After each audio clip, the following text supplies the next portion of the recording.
வணக்கம் வந்தன மக்களே, இது தமிழச்சி குரல், உங்களில் ஒரு குரல். இந்த காணொலியில் நீங்கள் பார்க்க போகிற சிறுகதை நீயே தான் என் மனைவி. ஹீரோ ஹீரோயினியை ஸ்கெட்சு போட்டு தூக்கி கல்யாணம் பண்ணுறாரு. அது எப்படி அப்படின்னு சொல்லி வாங்க இந்த காணொலிக்குள்ளே பார்க்கலாம்.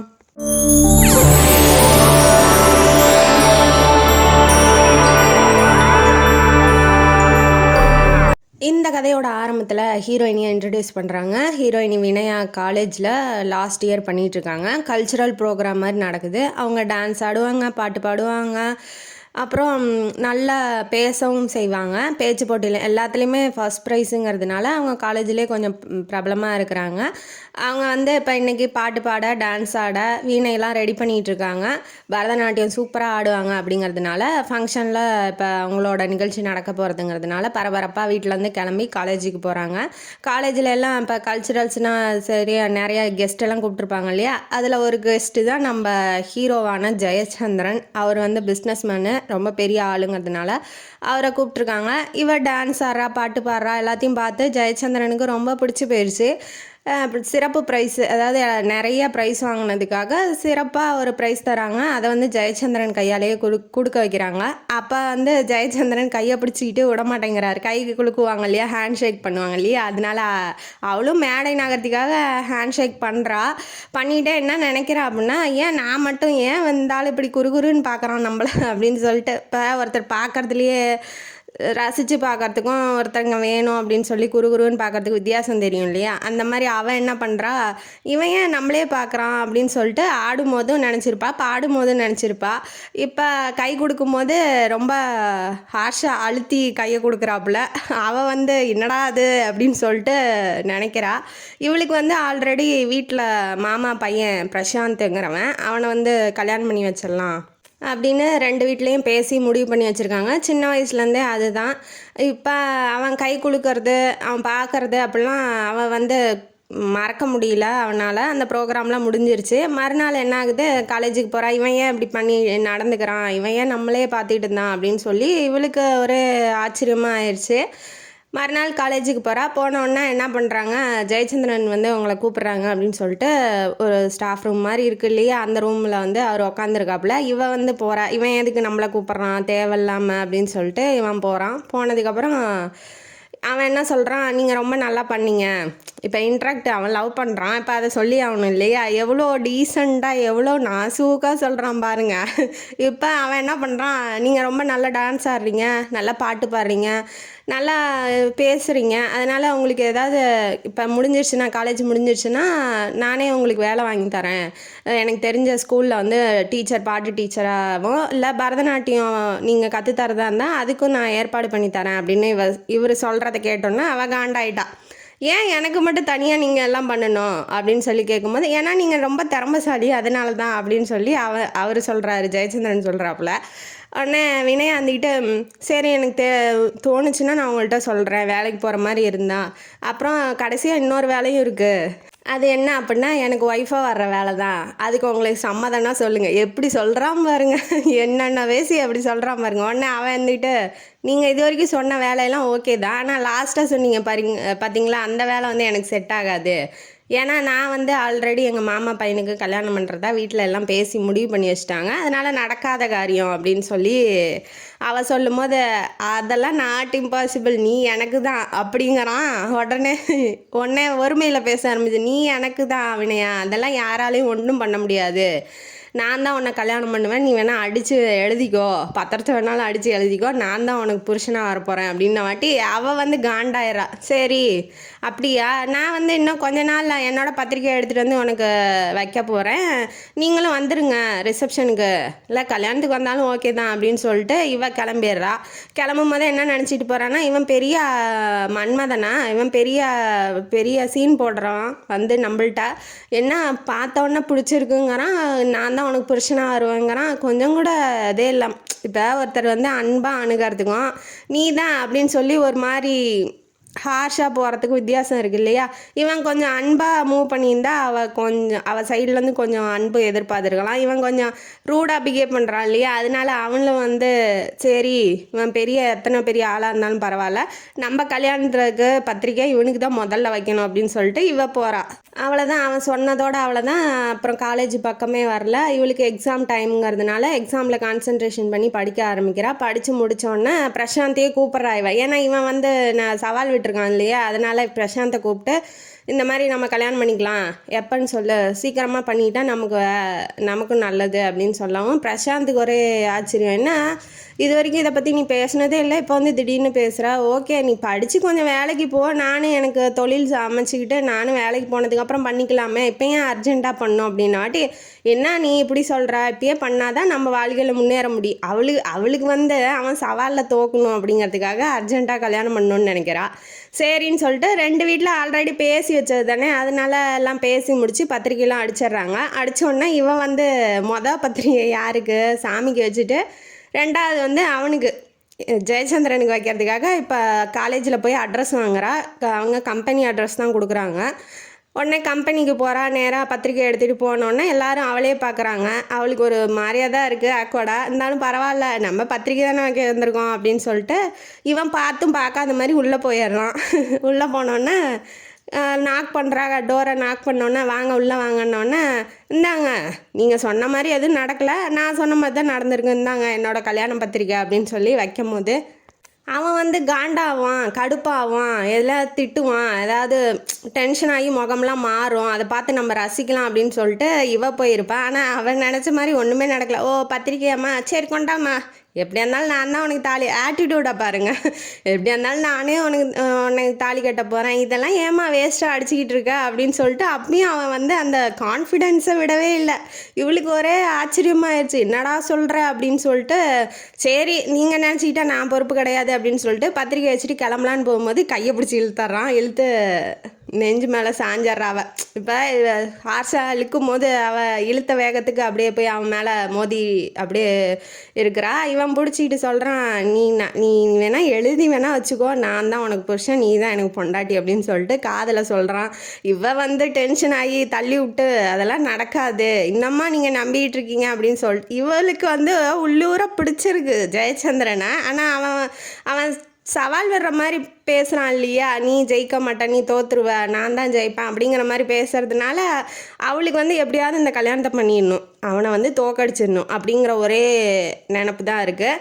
சரின்ட்டு இவ கிளம்பி போயிடுறா. போனோடனே நான் ஒரு 10 நாள் இருக்கும் இல்லையா, கல்யாணத்துக்கு 10 நாள் முன்னாடி இவன் பிரசாந்த் வந்து வெளியூருக்கு போயிடறான்.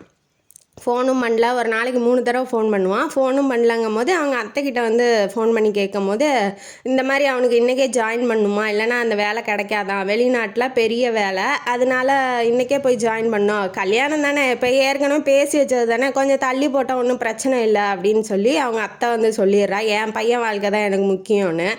இது வந்து ஆல்ரெடி ஹார்ட் பேஷண்ட்டு நம்ம வினயாவோட அம்மா. இதை கேட்டோன்னே கொஞ்சம் வருத்தப்படுறாங்க. ஏன்னா வினயா வந்து அவங்க அம்மாவுக்கோசரம் தான் கல்யாணமே பண்ணிக்கிறா. அவங்களுக்கு உடம்பு சரியில்லை அப்படிங்கிறதுனால இப்போ ஆப்ரேஷன் பண்ணும் அப்படிங்கிறதுனால அவள் வந்து ரொம்ப பயந்துக்கிட்டு பண்ணிக்கிறா. அடுத்தது வந்து சரி வெளிநாடு தானே போயிருக்கான், கல்யாணத்தப்போ வந்துக்குவான்னு நினச்சா, இப்போ அவனுக்கு ஒரு பெரிய பதவி கிடைக்கிறதுக்கு அவங்களோட ஓனர் பொண்ணை கல்யாணம் பண்ணால் தான் அந்த பதவி அவனுக்கு கிடைக்கும், அதனால் இந்த கல்யாணத்தையே நிறுத்திடுங்க அப்படின்னு சொல்லிட்டு ஒரு 5 நாள் முன்னாடி சொல்லிட்டா அவங்க அத்தைக்காரி. இவளுக்கு தூக்கி வாரி போடுது. என்ன சொல்கிறீங்க, இப்போ மூஞ்சை கொண்டு போய் எங்கே வச்சுக்கிறது, அவன் ஏது நம்மளை விசாரிச்சானா என்ன பண்ணுறது, நல்ல வேலை 5 நாளைக்கு முன்னாடி நடந்துச்சு, கல்யாண மேடையில் நடந்துதான் என் மானமே போயிருக்கும் அப்படின்னு சொல்லி பிரசாந்த் மேலே செம்ம கானில் இருக்கா. அவனுக்கு எவ்வளோ தைரியம் இருக்கும் இப்படி பண்ணுறதுக்கு, ஏன் முன்னாடியே சொன்னா என்ன அப்படின்னு சொல்லிட்டு அவள் அந்த கல்யாணம் நின்றுச்சு அப்படிங்கிறதுல ரொம்ப வருத்தப்படுறா.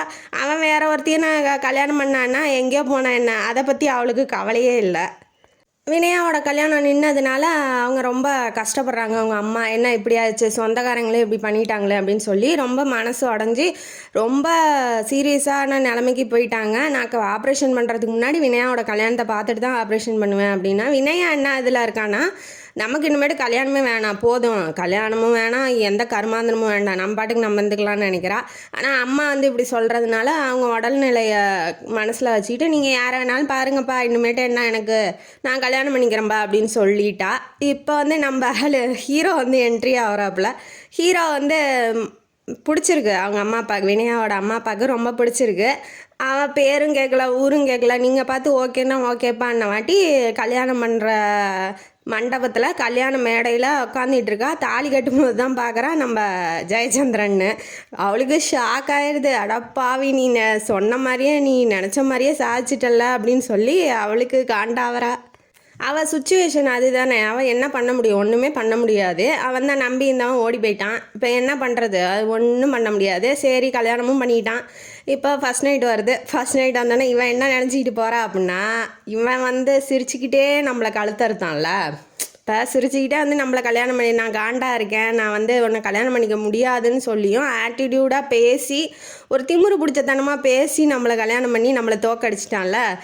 எப்படியா இருந்தாலும் என்னோடய பர்மிஷன் இல்லாமல் என்னை வந்து உன்னால் தொட முடியாது, அதுக்கு நான் என்ன பண்ணுமோ அதை நான் பண்ணிக்கிறேன் அப்படின்னு சொல்லிட்டு இவ ஒரு வில்லத்தனமாக நினச்சிக்கிட்டு, நானும் சிரிச்சுக்கிட்டே உன்னை கழுத்தெடுக்கிறேன் அப்படிங்கிற மாதிரி இவ வந்து பால் டம்ளாரோட உள்ளே போகிறா. நம்ம ஆள் வெயிட் பண்ணிகிட்டு இருக்காப்புல. அதான் எல்லாம் சாதிச்சிட்டாரு இல்லையா ஜெயச்சந்திரன். அவர் வந்து வெயிட் பண்ணிவிட்டு பெட்டில் உட்காந்துட்டு இருக்காப்புல. வா அப்படி அவர் சிரிச்சுக்கிட்டே போவோம். அவருக்கு சந்தேகமாக இருக்குது, இவன் நம்ம மேலே காண்டு தானே ஆகணும், எப்படி சிரிச்சுக்கிட்டே வரா, சரி ஓகே மனசு மாதிரி இருப்பாளாட்டங்குதுன்னு அவர் ரொம்ப நம்புறாரு. இவ போனோடனே பாலை கொடுக்குறா, குடிச்சிட்டோடனே நம்ம கொஞ்ச நேரம் பேசலாம், இவ ஆரம்பிக்கிறா. பேசுறதுக்கான நேரமாமா அது அப்படின்னு சொல்லிட்டு நமக்கு தோணுது. ஆனால் வந்துட்டு அவன் வந்துக்கிட்டு என்ன பண்ணுறான், சரி பேசலாம், நீ உன்னை பற்றி சொல்லு, நான் என்னை பற்றி சொல்கிறேன்ன வாட்டி, என்னை பற்றி தான் எல்லாமே தெரியுமே, தெரிஞ்சு தானே வந்து இப்போ கல்யாணம் பண்ணிக்கிட்டீங்க அப்படின்னு ஒரு குத்துறா. உடனே வந்துக்கிட்டு நீங்கள் உங்களை பற்றி சொல்லுங்கன்ன வாட்டி, ஏன் அவங்க வீட்டில் யாருக்குமே பிடிக்கலையா இந்த கல்யாணம், பிடிக்காமல் பண்ணிக்கிட்டீங்களா, உங்கள் வீட்டிலேருந்து யாருமே வரலையாட்டங்குது அப்படின்னு சொல்லி கேட்குறா. இல்லை அம்மாவுக்கு வந்து உடம்பு சரியில்லை, அப்பா வந்து இறந்து போயிட்டாரு, அப்பாவோட வீடு தோட்டம் எல்லாம் ஊருக்கு அந்தாண்டா இருக்குது, அதனால் அங்கேயே இருக்கணும் அப்படின்னு சொல்லி அவங்களோட ஆசை, எங்கேயும் வரமாட்டேன்னு சொல்லிட்டாங்க. நான் இங்கே பிஸ்னஸ் இருக்கிறதுனால இங்கே வந்து பிஸ்னஸில் பார்த்துக்கிட்டு இங்கே இருக்கேன். எனக்கு ஒரு தங்கச்சி இருக்கா, அவள் பேர் உமா. அவள் வந்து ரொம்ப டான்ஸு பாட்டு இதெல்லாம் ரொம்ப பிடிக்கும். அவள் பரதநாட்டிய கிளாஸுக்கு போகணுங்கிறதுக்காக சைக்கிள் வேணும்னு அடம்பிடிச்சா. அந்த சைக்கிளும் வாங்கி கொடுத்தேன். ஆனால் ஆக்சிடெண்ட் ஆகி அவள் கால் ரெண்டும் வராமல் போயிடுச்சு. அவள் வீல் சேரில் தான் உட்காந்துருக்கான்னு வாட்டி அவளுக்கு கஷ்டமாக இருக்குது. ஆஸ் அ டான்ஸராக இப்போ ரொம்ப பிடிச்சது பண்ண முடியலங்கும் போது அவளுக்கு எப்படி வலிக்கும் அப்படிங்கிறது இவளுக்கு தெரியுது. அவள் அந்த கதையை கேட்டு அழுகுறா. அழுதோன்னா இவன் பார்க்குறான், ஜெய் பார்க்குறான், சரி ஓகே நல்ல பொண்ணு தான் நடங்குது. இவன் நம்ம அழுதுட்டோம் அவன் பார்த்துட்டாங்கிறது அவளுக்கு கில்ட்டியாக இருக்குது. சரின்னு உடனே தொடச்சிக்கிறா. தம்பி இருக்கான், தம்பி பேர் உதயச்சந்திரன். அவன் வந்து அங்கே தோட்டத்தில் எல்லாத்தையும் பார்த்துக்கிட்டு அம்மாவையும் தங்கச்சியும் பார்த்துக்கிட்டு அங்கேயே இருக்கான் அப்படின்னு சொல்லிட்டு கதையை முடிக்கிறாரு. சரி ஓகேங்க படுத்துக்கலாம் அப்படின்னு சொல்லிட்டு போய் நேராக போய் சோபாவில் போய் படுத்து தூங்கவே இல்லை. அவள் பாட்டுக்கு போய் படுத்துட்டா, கண்ணை மூடிட்டு இருக்கா.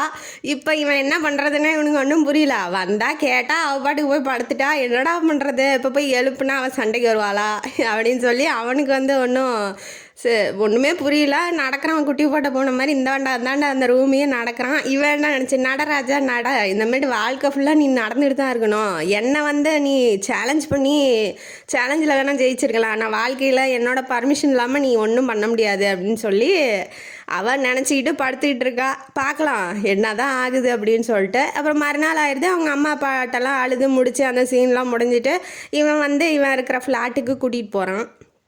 அங்கே ஒரே ஒரு வயசானவர் மட்டும்தான் இருக்கார், சமையல் வேலைக்காக வச்சுருக்காப்புல. அவர் பேர் சமையல்காரனே வச்சுக்கலாம், அவர் பேர் மறந்துருச்சு. அவர் சமைச்சிக்கிட்டு அங்கே எல்லாம் ஜெயச்சந்திரனை பார்த்துக்கிட்டு இருக்காப்புல. வந்தோடனே வீட்டில் யாரும் இல்லைங்கும் போது போர் அடிக்குது அவளுக்கு. அந்த சமையல்காரர்கிட்டயே போய் சும்மா 4 வார்த்தை அவர் யார் எங்கேருந்து வராரு அப்படின்னு சொல்லி பேசிக்கிட்டு அவரோட பேசி சிரிச்சுக்கிட்டு பொழுத கழிச்சிக்கிட்டு இருக்கா. வேறு என்ன பண்ணுறது, ஒன்றும் பண்ண முடியல. அவனை காண்டை ஏற்றணும் இல்லையா. அப்போ இன்றைக்கி நைட்டு வருவான், இப்போ என்ன பண்ணுறது அப்படின்னு சொல்லி யோசிச்சுட்டு இருக்கா. சமையல்லாம் ரெடி ஆயிடுச்சு. உடனே அவன் வந்துட்டான். ஈவினிங் வந்தோடனே நீங்கள் போங்க நான் பார்த்துக்கிறேன் அப்படின்னு சொல்லிட்டு அவன் சொல்கிறான். ஏன் சொல்கிறான்னு அவருக்கு புரியாதா? சரின்ட்டு அவரும் போயிடுறாரு. ஸோ போதும் வேலை முடிஞ்சிருச்சு அப்படின்னு சொல்லிட்டு போயிடுறாப்புல. இவன் நேராக இப்போ குளிச்சுட்டு ஃப்ரெஷ் ஆகிட்டு வெறும் கைலியோட வரான். அவன் வந்துட்டு சோபாவில் உக்காந்துட்டு இருக்கா. திடீர்னு பார்க்கும்போது என்னடா அவன் இப்படி வரான் அப்படின்னு சொல்லிட்டு இவளுக்கு ஷை ஆயிடுறா. முகத்தை கீழே குமிஞ்சு எதையோ நோண்டுற மாதிரி நோண்டிகிட்டு இருக்கா. அப்புறம் அவன் என்ன பண்ணுவா? வா வந்து சாப்பாடு போடு, இவன் என்ன பண்ண போகிறான் அப்படின்னு சொல்லி நினச்சிக்கிட்டு இருக்கா. ஐயோ எதாவது பண்ணிடுவானோ, என்னடா பண்ணுறது அப்படின்னு சொல்லிட்டு இவன் நினச்சிக்கிட்டே உட்காந்துட்டு இருக்கா. சாப்பாடு போடுன்னு சொன்னோன்னா ஷாக் ஆகிட்டா. சரி வா சாப்பாடு தானே போடுறவா அப்படின்னு சொல்லிட்டு, ஏன்னா மனைவி இல்லையா, அதோட கடமையெல்லாம் செய்யணும் இல்லையா, அதனால் சாப்பாடு போடுறா. போட்டதுக்கப்புறம் சரி வா உள்ளே போகலாம் ரூமுக்கு அப்படின்ன வாட்டி, நீங்கள் போங்க நான் இதெல்லாம் எடுத்து வச்சுட்டு வந்துடுறேன் அப்படின்னு சொல்லிட்டு இவள் உள்ளே போகிறா. தூக்க மாத்திரை எடுக்கிறா. எடுத்து நுணுக்கி பாலில் கலந்து பாதாம் பவுடர்லாம் போட்டு கொண்டு போய் மாப்பிள்ளை சாருக்கு கொடுக்கறதுக்கு போகிறா. ஏன்னா அவளுக்கு பிடிக்கல இல்லையா, அதனால கோவத்தை வந்து வெளிப்படுத்தணுங்கிறதுக்காக இப்படி பண்ணுறா. உடனே போனோடனே பாலை கொடுக்குறான். அந்தாங்க குடிங்கன்ன வாட்டி, இப்போ தானே சாப்பிட்டேன் எதுக்கு அப்படின்ன வாட்டி அவன் ஷாக்கா, இல்லை பரவாயில்ல குடிங்க அப்படின்னு சொல்லி அன்பா அப்படியே மூஞ்செல்லாம் சிரிச்சுக்கிட்டு கொடுக்குறான். என்ன பண்ணுவான், அவனுக்கு தேவை அதனால அவன் குடிச்சிக்கிறான். தேவையில்லைன்னா தேவையில்லன்னு சொல்லியிருப்பான். ஈன்னு இழிச்சிக்கிட்டு கொடுக்கும்போது ஏதாவது சொன்னால் இப்போ சண்டை வந்துடுமோ அப்படின்னு சொல்லிட்டு அவனும் வாங்கி குடிச்சிக்கிறான். இவன் வந்து என்ன பண்ணுறா, நான் மூஞ்சி கழுவிட்டு ஃப்ரெஷ்ஷாக வரேன் அப்படின்னு சொல்லிட்டு இவன் போனால் 20 நிமிஷமாக ஆளே காணா. எட்டி பார்க்குறா. கொஞ்சம் நேரம் தூங்கிட்டானா என்னன்னு எட்டி பார்க்கும்போது அவன் முழிச்சிக்கிட்டு கொட்டை முழிச்சிக்கிட்டு புக்கு படிச்சிக்கிட்டு இருக்கான். என்னடா அது இப்படி ஆகுதே, தூக்க மாத்திரையா இல்லை வேறு ஏதாவது பூஸ்ட் மாத்திரையை கொடுத்துட்டுன்னா இப்படி உக்காந்துக்கிட்டு இருக்கான் அப்படின்னு சொல்லிட்டு இவன் உள்ளே நுழையிறா. சரி பார்த்துக்கலாம் அப்படின்னு சொல்லிட்டு உள்ளே நுழையும் போது பேசிகிட்டே இருக்கும்போது வாங்க பேசலாம் அப்படின்ன வாட்டி, என்னத்தை போய் இன்னமேட்டு பேசுறது, அதான் நான் யாரு நீ யாருன்னு எனக்கு தெரியும், இன்னமேட்டு என்ன பேச்சலாம் ஒரே செயல் தான், வான்னு சொல்லி கூப்பிடும்போது அவன் கொட்டாயாக வர்றான். தூக்கம் வருதா, வாங்க நான் பெட்டு போடுறேன் அப்படின்ன வாட்டி பெட்டு போட்டு அன்னைக்கு நைட்டும் ஓவரு முடிஞ்சிருச்சு. அவன் தூங்கி எந்திரிச்சிட்டான். எந்திரிச்சோடனே மறுநாள் அதே மாதிரியே விடியுது. இன்றைக்கி என்ன பண்ணலான்னு பிளானோடு இருக்கா. இருக்கும்போது ஃபோன் வருது. அவங்க சொந்தக்காரங்க யாரோ அக்கா, ஜெயச்சந்திரனோட அக்கா கசின் மாதிரி அவங்க வந்து வர்றதா ஃபோன் பண்ணியிருக்காங்க. சரி ஓகே இப்போ இந்த நாளும் ஓடிடும் அப்படின்னு சொல்லிட்டு நினச்சிக்கிட்டு இருக்கா. அவங்களுக்கு 2 குழந்தைங்க. அவங்க வந்து பார்த்துட்டு என்னடா கல்யாணத்துக்கு கூட கூப்பிடல அப்படின்னு சொல்லி விளையாட்டாக ஏதோ சொந்தக்காரங்களாம் வந்தால் பேசிகிட்டு இருப்பாங்க இல்லையா, அந்த மாதிரி ஒரு நாள் ஓடிடுது. அடுத்த நாள் என்ன பண்ணுறா, யோசிச்சு பார்க்குறா. அவன் என்ன பண்ணுறான், அவன் நம்மளை திட்டுறது கூட கிடையாது, அடிக்கிறதும் கிடையாது. என்ன இப்போ கல்யாணம் சவால் விட்ட மாதிரி கல்யாணம் தானே பண்ணிக்கிட்டான், பரவாயில்ல இந்த அளவுக்கு அவனை ஒன்றும் கஷ்டப்படுத்த வேணாம், பிடிக்கலன்னு சொல்லிடலாம், கொஞ்ச நாள் போகட்டும், அதுக்கப்புறம் வந்து எல்லாம் பண்ணிக்கலாம் அப்படின்னு சொல்லிடலாம் அப்படின்னு சொல்லி இவன் நினச்சிக்கிட்டு இருக்கா. ஆனால் சாரோட ஃபோன் வருது. வந்தது என்ன பண்ணுற, இன்றைக்கி நைட்டு ரெடியாரு, நம்ம தான் இத்தனை நாள் போயிடுச்சு வேஸ்ட்டாக, இன்றைக்கி நைட் ரெடியாரு நான் வந்துடுறேன் அப்படின்னு சொன்னோன்னே அவளுக்கு வந்து ஷாக் ஆகிட்டா. தூக்கி வாரி போடுது. இவன் என்ன பண்ணுறா, இப்போ அவனுக்கு கத்திரிக்காய் அலர்ஜி, அதனால் இவ சமைக்க வேணான்னு வச்சுருப்பா. ஆனால் அவன் வந்து இப்படி சொன்ன உடனே இல்லை வேண்டாம், இதை வந்து செஞ்சு கொடுத்துடலாம், எனக்கு பிடிக்கல, அவன் சவால் விட்ட மாதிரி ரூடாக அவன் இப்போ அன்பாக பேசி கனியை வைக்கிறது வேற இது, கட்டாயப்படுத்தி கனியை வைக்கிறதுங்கிறது வேற இது. இப்போ அவன் நம்மளை வழிகட்டாயம் பண்ண மாதிரி தானே, இப்போ சவாலில் ஜெயித்த மாதிரி இருக்கிறதுனால அவள் தோக்கணும், நம்ம தோக்குறோம் அப்படின்னு சொல்லி அவளுக்கு ஒரு எண்ணம். அதனால நம்ம தோக்கக்கூடாது அப்படிங்கிறதுக்காக இதெல்லாம் பண்ணிகிட்ருக்கா. சரின்ட்டு கத்திரிக்காயை சமைச்சு போட்டுட்டா. அவளும் அன்பாக சமைக்கிறா, இன்றைக்கி தான் சமைச்சிருப்பா, அன்பாக சமைச்சு போடுறாங்கிறதுக்காக சார் என்ன போட்டா என்ன போடலைன்னு கூட தெரியல, அப்படியே சாப்பிட்றாரு. சாப்பிட்டோன்னே ஒரு 10 நிமிஷம் கழிச்சோடனே ரேஷஸ் உடம்பு ஃபுல்லாக வந்துடுது. அவன் ரொம்ப கஷ்டப்படுறான். 11 மணி ஆயிடுது. திரும்ப டாக்டர்கிட்ட போயிட்டு ஊசி போட்டு வந்தோடனே அவள் கில்ட்டியாக ஃபீல் பண்ணுறா. அவன் கஷ்டப்பட்டு படுத்துட்டு இருக்கும் போது அவன் தூங்கிட்டான். ஊசி போட்டு மாத்திரை மருந்தெல்லாம் சாப்பிட்டா தூங்கிடுவாங்க இல்லையா, அதனால் தூங்கிட்டான். இவ போய் எட்டி பார்க்குறா. நம்ம பண்ணது தப்பு தான், நம்மளுக்காக ஒருத்தரை கஷ்டப்படுத்தக்கூடாது, அது தப்பு தானே, வேண்டாம் இனிமேட்டு இந்த மாதிரிலாம் பண்ணக்கூடாது அப்படின்னு அவனை வந்து பலியாகிட்டு அதுக்கப்புறம் இவன் நினைக்கிறா, வேண்டாம் இனிமேட்டு அந்த மாதிரிலாம் செய்ய வேண்டாம், பாவம் என்ன பண்ணார் அவர், அன்பாக தானே நடந்துக்கிறாரு, பரவாயில்ல ஜெயிச்சுட்டு போட்டுமே அவன் தான் அப்படின்னு சொல்லி மனசுக்குள்ளே ஒரு ஓரமாக அவன் குடி வரான். அன்பாக பேசலாம், அவன்கிட்ட அன்பாக நடந்துக்கலாம், இனிமேட்டு அந்த மாதிரி தவறான செயலாம் செய்யக்கூடாது, என்ன போனால் போது ஒரு ஒரு சேலஞ்ச் பண்ணிட்டான், சேலஞ்சில் வின் பண்ணிட்டான், பரவாயில்ல விடுங்க, அதனால் என்ன வாழ்க்கையில் எவ்வளோ இருக்குது, இதை மட்டும் பார்த்துக்கிட்டு இருந்தால் அவ்வளோதான் அப்படின்னு சொல்லிட்டு இவளும் மனசை தேர்த்திக்கிட்டு இனிமேட்டு அன்பாக இருந்துக்கலாம் அப்படின்னு சொல்லி அவனை பலி கொடுத்து அவனுக்கு ரேஷஸ் வந்து அவன் செத்ததுக்கப்புறம் இவ இப்படி நினைக்கிறா. சரின்ட்டு உக்காந்துட்டு இருக்கா ரெடியாக. சரி அவன் வரட்டும் அப்படின்னு சொல்லிட்டு அப்போ வந்து பிரசாந்த் இருக்கான் இல்லையா, ஓடி போனானே, அவனோட தங்கச்சி வந்து வீட்டுக்கு வரா. என்ன கல்யாணத்துக்கு கூட கூப்பிடல, ஏன் எங்கள் மேலே கோவமா அப்படின்னு வாட்டி, இல்லை இல்லை அப்படின்னு சொல்கிறா.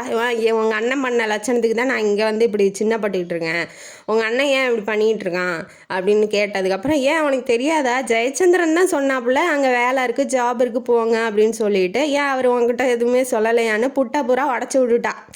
இப்போ இவன் என்ன பண்ணியிருக்கான்னா, பிரசாந்துக்கு ஒரு வெளிநாட்டில் வேலையை வாங்கி கொடுத்து அங்கேயே ஓனர் பொண்ணையும் கரெக்ட் பண்ணி வச்சு எல்லா வேலையும் இவன் தான் பண்ணியிருக்கான். அதனால இப்போ தான் இவளுக்கு தெரியுது இதெல்லாம் பண்ணது பிரசாந்த் தான். அப்போ நம்ம அம்மா அப்பா கஷ்டப்பட்டதுக்கு இதெல்லாம் பண்ணது ஜெயச்சந்திரன் தான். அம்மா அப்பா கஷ்டப்பட்டதுக்கு அழுததுக்கு எல்லாமே காரணம் ஜெயச்சந்திரன் தான். திரும்ப வேதாளம் முருங்கை மரத்தில் ஏறிச்சு. ஏமா அவனுக்கு வந்து சொல்ல டைமே இல்லையா அப்படிங்கிற மாதிரி தான் நமக்கு தோணுது. இவன் ஃபோன் அடிக்கிறான். ஃபோன் அடிச்சுட்டு அம்மா வந்து கூப்பிட்றாங்க, உன்னை பார்க்கணுன்னு, மருமகளை பார்க்கணுன்னு ரொம்ப ஆசைப்பட்றாங்க, ரெடியாரு அப்படின்னு சொல்லிட்டு இவன் ஈவினிங் கிளம்பி வரான். ரெடியா அப்படின்னு சொல்லி கேட்குறான்.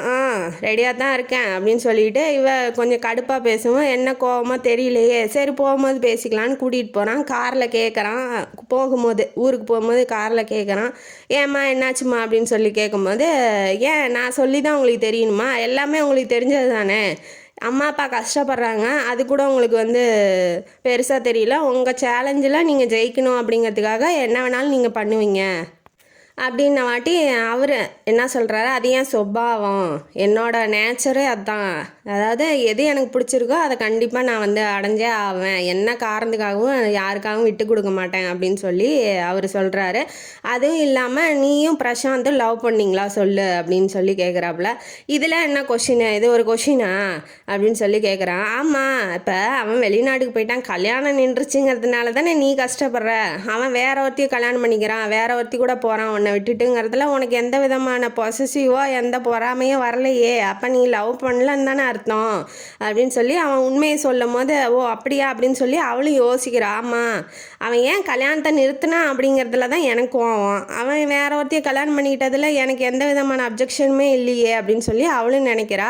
நீங்கள் இந்த மாதிரி சப்பக்கட்டு கட்டாதீங்க, எல்லாத்துக்கும் பதில் வச்சுக்கிட்டு இருக்கீங்க, எங்கள் அம்மா அப்பா எப்படியா இருந்தாலும் கஷ்டப்பட்டாங்க இல்லையா, அதுக்கு என்ன பதில் சொல்ல போகிறீங்க, என்கிட்ட பேசாதீங்க அப்படின்னு சொல்லிட்டு அவளுக்கு டென்ஷனாக இருக்கா.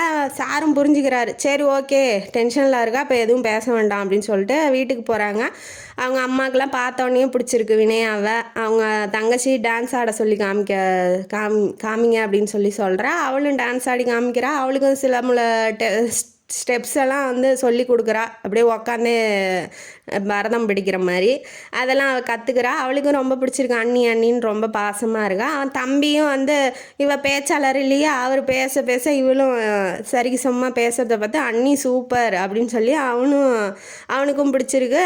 இதெல்லாம் பார்த்ததுக்கப்புறம் ஜெயச்சந்திரன் வந்து பரவாயில்ல, நம்மள்கிட்ட தான் இப்படி இருக்கா, நம்ம ஃபேமிலிக்கிட்டலாம் ரொம்ப நல்லா தான் பழகிறா அப்படின்னு நினச்சிக்கிட்டு அதையும் சொல்லிடுறாப்புல. பரவாயில்ல வினயா, நீ ரொம்ப நல்லா என் ஃபேமிலியை பார்த்துக்கிற, என் ஃபேமிலிக்கிட்ட ரொம்ப நல்லா பழகிற, எனக்கு ரொம்ப பிடிச்சிருக்கு அப்படின்னு சொல்லும் போது, ஆமாம் அவங்க என்ன பண்ணாங்க, அவங்க இன்னும் என்னை ஏமாத்தலைல்ல, இந்த மாதிரி நீங்கள் தான் என்னை ஏமாத்துறீங்க, அப்போ உங்கள்கிட்ட தான் என் கோவத்தை காமிக்க முடியும் அப்படின்னு சொல்கிறா. சரி ஓகே அப்படின்னு அவரும் அமைதியாக, ஏன்னா அம்மா வீட்டுக்கு வந்திருக்கோம், அங்கே போய் சண்டை போட்டால் நல்லா இருக்காது இல்லையா, அதனால் அவரும் சைலண்ட்டாக போயிடுறாப்புல. திரும்ப கிளம்பி ஊருக்கு வரும்போது ஃபோன் வருது அவங்க பாட்டந்து, இந்த மாதிரி அம்மாவுக்கு ஆப்ரேஷன் பண்ணோம் அப்படின்னு சொல்ல வாட்டி இவரும் அவங்களும் கிளம்பி ஹாஸ்பிட்டலுக்கு போகிறாங்க. ஆப்ரேஷன் பண்ணுறதுக்கான செலவும் நம்ம ஜெயச்சந்திரனே கொடுக்குறாப்புல.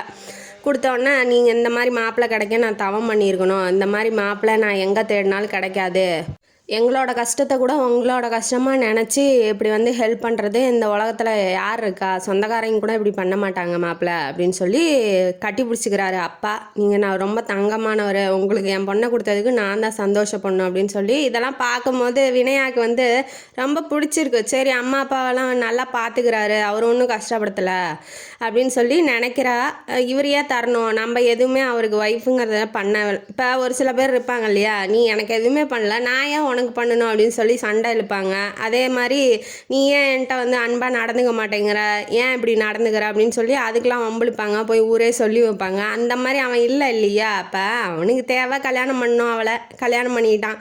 அதனால் அவன் வந்து கட்டுப்பாடோடு இருக்கான். அவள் அன்பு கிடைக்கட்டும், முதல்ல அவள் நல்லா பேசிட்டோம், அதுக்கப்புறம் எல்லாம் பண்ணிக்கலாம் அப்படின்னு சொல்லி அவன் அமைதியாக தான் இருக்கான். எந்த விதமான கட்டாயப்படுத்தியோ நீ வா நீ இப்படி தான் இருந்தாகணும் அப்படின்னு சொல்லியோ அவன் எந்த விதமான வற்புறுத்தலுமே பண்ணுறதில்ல அவளை. இருந்தாலும் எதுவும் சொல்லி காமிச்சதும் இல்லை.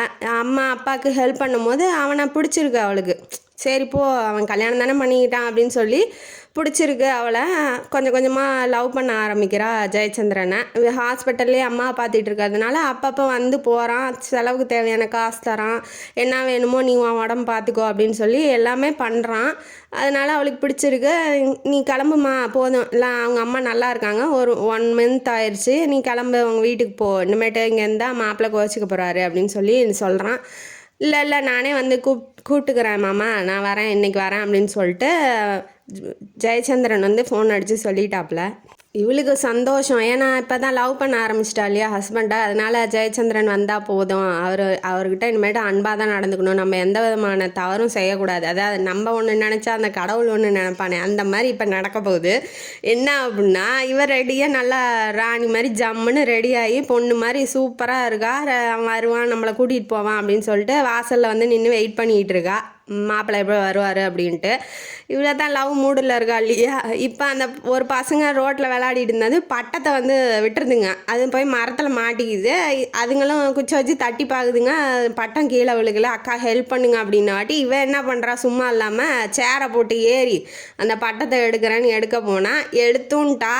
அவன் வந்து வினயா அப்படின்னு சொல்லி கூப்பிடும்போது நீங்களா அப்படின்னு சொல்லி திரும்பி பார்க்கும்போது சேரோட தடுக்கி விழுந்து பள்ளத்தில் அங்கே பள்ளமாக இருக்கேன், அதில் போய் விழுந்து காலெலாம் கிழிச்சு உடம்பு சரியில்லாமல் மண்டையெல்லாம் உடஞ்சி போயிடுச்சு.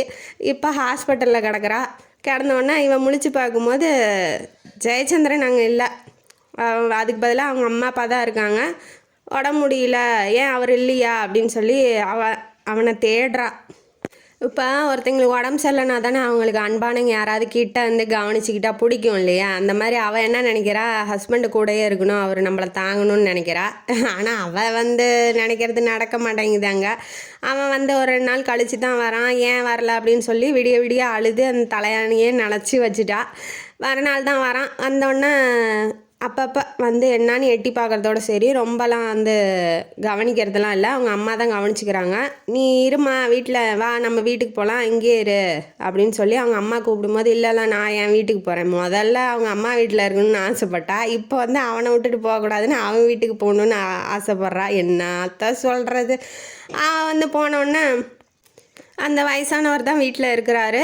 அவர் தான் தேவையான சாப்பாடெலாம் கொடுத்து அவளை பார்த்துட்டு இருக்காப்புல. ஈவினிங் வந்தோடனே அவளை தூக்கிட்டு போய் பெட்டில் உட்கார வைக்கிறது, எங்கேயாவது சாப்பாடு ஊட்டி விட்றது, எங்கேயாவது போகணும் அப்படின்னா அவளை தூக்கிட்டு போகிறது, அதெல்லாம் அவளுக்கு பிடிச்சிருக்கு. சரி பார்த்துக்கிறாரு, நல்லா தான் பார்த்துக்கிறாரு அப்படின்னு சொல்லி நினைக்கிறா. இன்னொன்று நினைக்கிறா, இப்போ நம்ம வேணும்னே பண்ணிட்டோம் அப்படின்னு சொல்லி அவர் நினச்சிக்குவாரோ அப்படின்னு சொல்லி நினைக்கிறா. பட் ஆனால் அதுதான் உண்மை. அவன் வந்து சொல்லிடுறான், கையை பிடிச்சிக்கிட்டு வந்து சொல்கிறான். ஏன்னா அவனுக்கு பயமாக இருக்குது. இப்போ நம்ம போயிடுவோமோ, இப்போ நம்ம போய் அவள்கிட்ட வலுக்கட்டாயமாக ஏதாவது பண்ணிடுவோமோ அப்படின்னு சொல்லி நினச்சிக்கிட்டு அவளே இந்த மாதிரி தன்னைத்தானே துன்புறுத்திக்கிறாளோ அப்படின்னு சொல்லி அவன் நினைக்கிறான். அதனால் போய் கையை பிடிச்சிக்கிட்டு சொல்கிறான், இங்கே பாரு வினயா, உனக்கு பிடிக்கல அப்படின்னா பரவாயில்ல, வாழ வேண்டாம், உன்னை நான் காதலித்தேன், அதனால் நான் வந்து கல்யாணம் பண்ணிக்கிட்டேன். என்னதான் இருந்தாலும் நீ வந்து உனக்கு பிடிக்கல, உனக்கும் ஒரு மனசு இருக்குது அப்படிங்கிறத நான் புரிஞ்சிக்கல. இப்போ நான் புரிஞ்சுக்கிறேன். உனக்கு பிடிக்கலன்னா பரவாயில்ல விட்டுரு, நான் வேணால் டைவர்ஸ் கொடுத்துட்றேன் அப்படின்னு சொல்லிட்டு திடீர்னு சொல்லிடுறான். அவளுக்கு மனசு கஷ்டமாயிடுச்சு. ஏன்னா இப்போ அவன் அவன் மனசில் இருக்கிறான் அப்படிங்கிறதுனால ஏன் இப்படி சொல்கிறான், எதுவுமே பேசுறதுக்கு முன்னாடியே அவன் எந்திரிச்சு போயிடுறான். மறுநாள் ஆகுது, ஈவினிங் வரான். இன்னும் 1 இயர் நீ வெயிட் பண்ணணும், ஏன்னா 1 வருஷத்துக்கு அப்புறம் தானே டைவர்ஸ் கொடுப்பாங்க. இதுங்க கல்யாணம் பண்ணி 2 மாதம்தான் இருக்கும், அதுக்குள்ளே இந்த பிரச்சனை. அவங்க அம்மா வந்து ஃபோன் பண்ணியிருப்பாங்க, எப்படிம்மா இருக்கா, நல்லா இருக்கியா அப்படின்னு சொல்லி கேட்கும்போது நல்லா இருக்கேன் தான், நீங்கள் எப்படி இருக்கீங்க, பாரு நீ எங்கள் வீட்டுக்கு தகுந்த மருமக தான். இப்போ வந்து உமா பேப்பரில் பார்த்துட்டு சொன்னால் அதே மாதிரியே எனக்கு இந்த அண்ணி தான் வேணும்னு சொன்னால் அதே மாதிரியே நீயும் கிடச்சிட்ட அப்படின்னு சொல்லி சொல்லும் போது இவளுக்கு ஒரே ஷாக்கு. என்ன சொல்கிறீங்க, பேப்பரில் என்ன பற்றி வந்துச்சா அப்படின்னு சொல்லி உமா சொன்னாளா அப்படின்னு அவளுக்கு டவுட்டு. அண்ணன் இப்போ எந்த காலத்தில் இருக்கார் இவர்? அண்ணன் தங்கச்சி சொன்னாங்கிறதுக்காக அண்ணன் வந்து அவளையே கல்யாணம் பண்ணிக்குவாங்களா? இதெல்லாம் நடக்காத காரியம் அப்படின்னு சொல்லி இவன் நினச்சிக்கிட்டு இருக்கா. உடனே இவர் வந்தோடனே யார் ஜெயச்சந்திரன் வந்தோடனே என்ன கேட்குறா அப்படின்னா, என்ன என் பேப்பர் ஃபோட்டோவில் வந்துச்சான், எந்த பேப்பரில் வந்துச்சு அப்படின்னாட்டி அவர் உள்ளே மடித்து வச்சுருப்பாரு. அந்த பேப்பரை எடுத்துகிட்டு வந்து காமிக்கிறாரு. இந்த பேப்பரா, இது பற்றி எந்த நியூஸுமே எங்களுக்கு வரலையே அப்படின்னு சொல்லி கேட்கும் போது, வந்திருக்காது, ஏன்னா அடித்த பேப்பரை ஒன்று தானே அப்படின்னு சொல்லி சொல்கிறாரு. என்ன சொல்கிறீங்க புரியல அப்படின்னாட்டி, எனக்கு வந்து உன்னை பார்த்தோன்னே பிடிச்சிருக்கு. இப்போ தங்கச்சிக்கிட்ட என்ன சொல்லியிருக்கேன்னா, நான் வந்து நீ சொல்கிற பொண்ணை தான் கல்யாணம் பண்ணியிருக்கேன்னு சொல்லியிருக்கேன். இப்போ அவளுக்கு பிடிக்கணும் இல்லையா, அதனால உன் ஃபோட்டோ மட்டும் எடுத்து தனியாக அந்த பேப்பரில் விளம்பரம் கொடுத்து என்னோட தங்கச்சி பார்க்குற மாதிரி டேபிள் மேலே வச்சுட்டேன். அவளுக்கு ஆல்ரெடி டான்ஸு பாட்டு அதெல்லாம் பிடிக்குங்கிறதுனால உன்னை ரொம்ப பிடிச்சிருந்துச்சு. அதனால தான் நான் உன்னை வந்து அவள் சொல்கிற மாதிரியே கல்யாணம் பண்ணிக்கிட்டேன் அப்படின்ன வாட்டி இவளுக்கு வந்து இப்போ தான் புரியுது. இவர் வந்து ஆல்ரெடி நம்மளை பிடிச்சி தான் கல்யாணம் பண்ணியிருக்காரு. யார் சொல்லியோ இல்லை இவர் சேலஞ்சுக்காகவோ நம்மளை வந்து கல்யாணம் பண்ணல அப்படின்னு சொல்லி இப்போ தான் நினைக்கிறா. உடனே ரொம்ப அழுக ஆரம்பிச்சிட்றா. நான் இது வரைக்கும் செஞ்சதெல்லாம் தப்பு தான். ஏன்னா உங்களுக்கு தூக்கிற மாத்திரை கொடுத்தேன், இந்த மாதிரி ரேஷஸ் வர்றதுக்காக கத்திரிக்காய் சமைச்சு போட்டேன், எல்லாமே உண்மை தான். நான் வந்து உங்கள்கிட்ட வந்து விலகி இருக்கணும். ஏன்னா நீங்கள் ரூடாக நடந்துக்கிட்டு சேலஞ்சுக்காக நான் உன்னை சேலஞ்சுக்காக நான் உன்னை கல்யாணம் பண்ணிக்கிட்டேன் அப்படிங்கும் போது எனக்கு வந்து ஹர்ட் ஆச்சு, அதனால எல்லாம் பண்ணேன். ஆனால் இனிமேட்டு வந்து அந்த மாதிரி இருக்கக்கூடாதுன்னு நினைக்கிறேன். நான் உங்களை லவ் பண்ணுறேன், நீங்கள் என்ன உண்மையிலேயே லவ் பண்ணிங்கன்னா இந்த டைவர்ஸ் பற்றி எதுவுமே பேசாதீங்க அப்படின்னு சொல்லி உட்காந்து பெட்டு மேலே உட்காந்து அழுக ஆரம்பித்தோன்னே நம்ம தலைவர் ஆல்ரெடி ரொம்ப சாஃப்டான ஆள், ரொம்ப லவ் பண்ணுறாரு இல்லையா, லவ்வர் அழுகும் போது அவர் எப்படி நிற்பார், உடனே போய் ஆறுதல் படுத்துகிறாரு. கண்ணில் இந்த தண்ணியெலாம் தொடச்சி விட்டுட்டு, கவலைப்படாத, நானும் உன்னை லவ் பண்ணுறேன், நீ என்னை லவ் பண்ணுறேன்னு சொன்னதே எனக்கு ரொம்ப பெரிய சந்தோஷம், இந்த வாழ்நாளில் எனக்கு கிடச்சா எனக்கு ரொம்ப பெரிய நல்ல நாள்னால் இந்த நாள் தான் அப்படின்னு சொல்லி 2 பேரும் ஹக் பண்ணிக்கிறாங்க, கிஸ் பண்ணிக்கிறாங்க, அவங்களோட வாழ்க்கையை ஆரம்பிக்கிறாங்க. இந்த கதையிலேருந்து நமக்கு என்ன தெரியுது? உண்மை எது பொய் எதுன்னு தெரியாமல் யாரும் ஹர்ட் பண்ணக்கூடாது. முதல்ல உண்மை என்னன்னு சொல்லி அவங்கள்ட்ட கேளுங்க. கேட்டதுக்கப்புறம் இவங்க வந்து உண்மை சொல்கிறாங்களா பொய் சொல்கிறாங்களா அப்படின்னு நினச்சிக்கிட்டு அதுக்கப்புறமா திட்டுறதும் இல்லை அன்பை காட்டுறதும் பண்ணுங்க அப்படிங்கிறது இந்த கதையிலேருந்து நமக்கு தெரியுது. இந்த கதையும் காணொலியும் உங்களுக்கு பிடிச்சிருந்தா லைக் பண்ணுங்கள், ஷேர் பண்ணுங்கள், சப்ஸ்கிரைப் பண்ணுங்கள், கமெண்ட் பாக்ஸில் கமெண்ட் பண்ணுங்கள். நன்றி மக்களே.